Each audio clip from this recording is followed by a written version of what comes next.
Kari Lake did not have a good week. And the funniest thing is that Kari Lake knew that she was in fact not going to be having a good week. And during a rally on Monday night, the night before Election Day, of course, she let the very tiny group of people that had assembled to hear her speak, she let them know that she was not going to have a good week. But by God, she also told them, don't really believe the election results, because as she told them, no matter what the results on election night say, that's not real. It's going to take, days, maybe even weeks before we actually know the results. In other words, Kari Lake was already claiming fraud before any of the votes in Arizona had even been counted.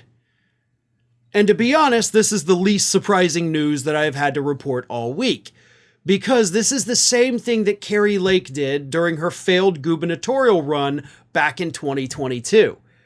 A lot of people don't realize this because we've been following Kari Lake and we talk about all of her election challenge lawsuits from 2022 that continuously get shot down.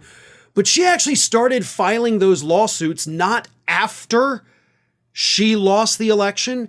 The first one she filed, I believe, was in September of 2022, either September or very early October. Before any voting even started, she had filed lawsuits challenging what was happening. So her coming out the day before the election and already claiming fraud, that's actually an improvement for her, believe it or not. It's not as extreme as what she did last time, although her margin of failure was definitely greater this time than it was last time. Last time she only lost by like 20,000 votes, and this time, of course, it was significantly more. And what's even funnier about Kari Lake's loss is that she lost by a greater margin than the vote share that Trump got.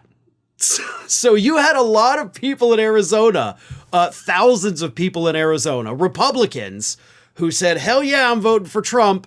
And then, oh God, no, I'm not voting for Kari Lake. That is ridiculous. Why would I do such a crazy thing?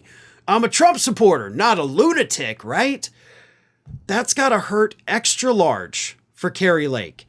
It's also, by the way, going to make it a lot harder for her to claim fraud. See, she didn't have the luxury of being on the same ballot as Donald Trump back in 2022. And now she does. So in order for Kari Lake to go out there and say that, oh no, all these votes are fraudulent, that can't be. Because if that were true, then you would also have to take votes away from Donald Trump. And that could suddenly change a lot of things. So Kari Lake has now placed herself firmly between a rock and a hard place. And this is exactly where she needs to be. Thanks for watching, everybody. And if you're not already, please subscribe to the channel. We got fresh content every day for you. And if you want to follow us across social media, make sure you check out all of the social links that we have posted in the description of this video.